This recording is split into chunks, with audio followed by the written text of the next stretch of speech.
Hey guys, what's up? Chief Pat here, and today bringing you guys a brand new Clash Royale video. And today we're going to be trying out one of the crazier decks I've ever played on my main Chief Pat account. And close your eyes, you could get triggered because it does involve 4 legendary cards. We've got both the Log as well as the Lumberjack, 2 of the newer legendary cards, as well as the Miner and the Ice Wizard, coupled together with the Knight, 3 Musketeers, and a couple of other cards. This deck is absolutely insane, but it has been seeing a lot of success on the ladder. So let's go and try it out. I have no idea how to play this, so I'm going to do my best. I'm guessing the Ice Wizard is going to be a decent start just because it's such a slow card, and we can go ahead and play a Knight in front of it. We've got the Lumberjack. There's not a lot of range inside of this deck, so keep that in mind. But there goes the Lumberjack, there goes the Miner, and which should be able to make a massive push down this left-hand lane. Now the Zap's going to clean up the minions alongside the Ice Spirit, which means our Miner and Lumberjack can go absolutely ham on that right-hand tower and take it all the way down to 0 on that very first push. So it feels good that the very first match on this deck, we're able to steamroll that tower, but it does feel a little bit weird. It's not the smoothest deck I've ever played, and it doesn't have any buildings inside of it whatsoever.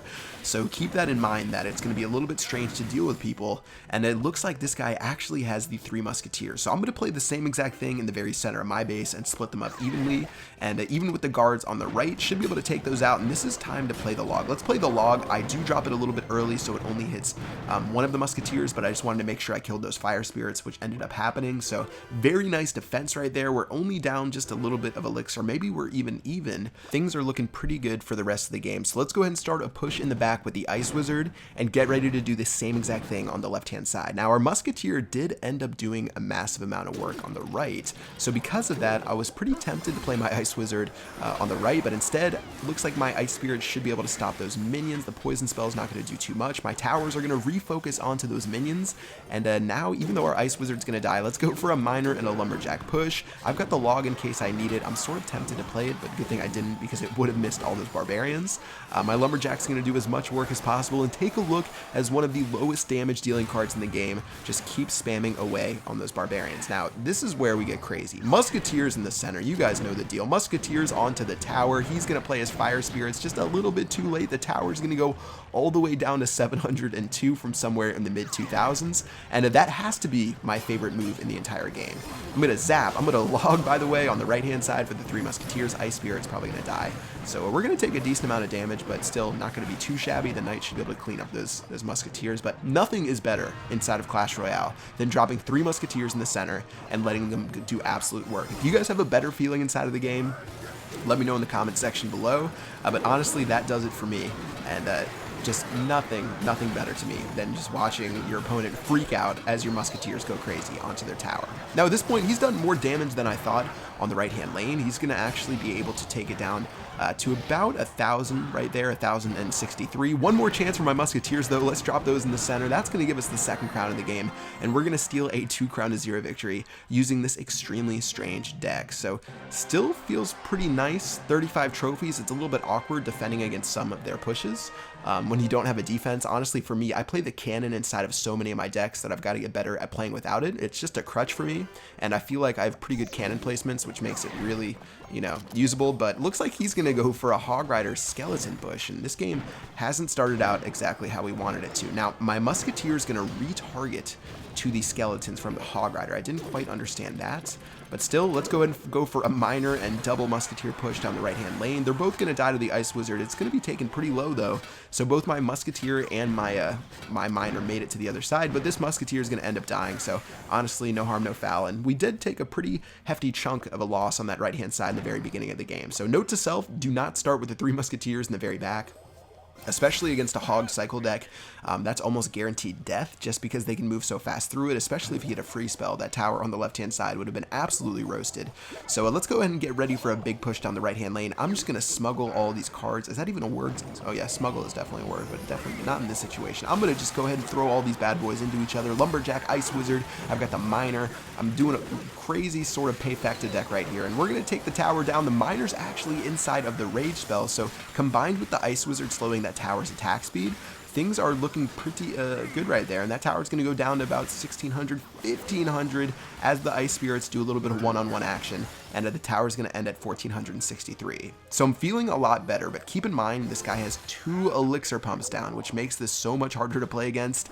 I don't have anything to counteract it except for the miner, which I don't have inside of my hand right now. He's going to drop a fireball onto my knight as it smacks away at the hog rider. And guess what that means, guys? I'm going to play my 3 musketeers because he gave up that fireball. That's what I've been looking for all game. We've got the 3 musketeers, we've got the knight, the ice spirit's going to start chugging throughout the lane. It's going to end up taking out those skeletons. The musketeers have now locked onto the tower, and that's going to be an extremely dead tower. Now he's going for my right hand side, which pretty understandable because he wants to make sure both of the towers get pretty low to where he can just fireball one of them and it'll be the end of the game. But let's go and do a little bit of a counter push. I've actually got my 3 musketeers in my hand, getting ready to play them at a moment's notice in the very center. I want to go for the 3 musketeer cheese yet again, so let's go ahead and do it right now and make it happen. 3 musketeers inside of the rage spell and ice spirit. Okay, the fireball just absolutely worked me. That was about to be so epic. That's awkward. Well, I guess we can just continue playing now that all the excitement of that is over. Look at what I'm doing. I'm ignoring the hog rider, guys. That tower's as good as dead. He could fireball it down anyways. My sole focus on this game right now is taking out that right-hand tower. If I don't take out that right-hand tower, he's going to fireball me down and this game will be over. So let's drop our log. Our ice spirit, or our ice wizard's going to lock onto the tower as well. The zap spell is going to come out. And just with 5 seconds left in the game, he's going to realize that there's nothing he can do, and we're able to eke out a barely 2 crown to 1 victory. Just one more hit from the hog rider, one more fireball would have been able to tilt that back in his favor, and we would have gone to overtime. So good game against No Name Kid from Mobetta for 36 trophies, and this weird QUADRA legendary deck is just working somehow. I don't know how, but it's working. It's fun. The 3 musketeers bring a whole nother aspect to it. So let's go ahead and hop into another battle against Hunter and see if we can do the same exact thing. One more battle against another level 13. Looks like we're going to start with the knight in the very back. I don't want to play my miner followed up. It's sort of an awkward card as far as starting hands go. I feel like it's a more reactive deck than a proactive. You want to go on defense and then go for a crazy legendary push. Let's go ahead and let our knight and our musketeers walk their way down the lane. Of course, this guy has a poison spell, so we have to keep that in mind throughout the rest of the battle, that our 3 musketeers will be poison spelled at a moment's notice. But look at that. One of my musketeers is actually going to survive, and this tower is going to take a massive beating down the right-hand lane. We're going to zap down those skeletons. We're going to zap down that giant. The first tower is already dead. My musketeer's doing work, and my lumberjack's doing work, and things are looking pretty amazing right now. So he tried to go 1-for-1 with me with a giant and a witch push against my weird, legendary, crazy person deck on the right-hand lane. Didn't end up working out too well for him. And because of that, we are in cruise control heading into the rest of the game, and hopefully we can make this one go pretty smoothly. Now, dropping my knight, trying to reach that elixir collector, I should have known better that he would have a mini P.E.K.K.A to absolutely chop me down. I dropped so much elixir down the right-hand lane trying to take out that elixir pump. Look at this ice wizard. Even in a rage spell, that has to be the most pitiful damage I've seen inside of Clash Royale.